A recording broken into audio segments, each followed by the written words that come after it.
நீங்கள் கிறிஸ்துவின் ஆலயம். கிறிஸ்தவர்களை சிறையில் அடைத்து சித்திரவதை செய்ய வேண்டும் என்ற எண்ணத்தில் பயணமானார் சவுல். தமஸ்கு பட்டணத்தை நோக்கி பயணம் அது. திடீரென வானில் ஒரு ஒளி. குதிரையிலிருந்து தரையில் விழுந்தார் சவுல்.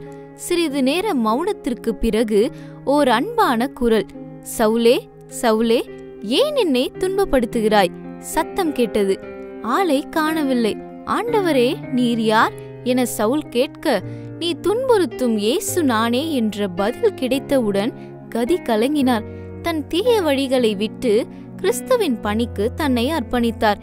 இந்நிகழ்ச்சியால் சவுல் மறைந்தார், பவுல் பிறந்தார். பழைய வாழ்வு அகன்றது, புது வாழ்வு பிறந்தது. தனது மனமாற்ற நிகழ்வுக்கு பின் இயேசுவை மேசியா என அனைவருக்கும் எடுத்து கூற ஆரம்பித்தார். இதனால் யூதர்கள் பவுலை கொலை செய்ய வகை தேடினர். எனினும் பல இடங்களுக்கு துணிகரமாக சென்று நற்செய்தியை பிரசங்கித்தார். 3 மிஷனரி பயணங்களை மேற்கொண்டார். இயேசுவின் சீடர்கள் இவருக்கு உறுதுணை ஆயினர். இவர் அனுபவித்த கொடுமைகளோ ஏராளம் ஏராளம். கிறிஸ்து தன்னில் வாழ்வதற்காகவே உணர்ந்த இவர் பல கடிதங்களை திருச்சபை மக்களுக்கு எழுதினார்.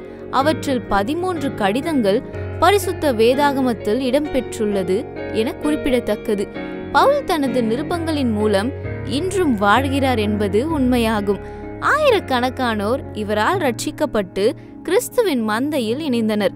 உபத்திரவங்கள் மத்தியிலும் உண்மையாக கிறிஸ்துவை பின்பற்றிய இவர் பலமுறை சிறை தண்டனை பெற்று இறுதியில் தலை வெட்டப்பட்டு இரத்த சாட்சியானார்.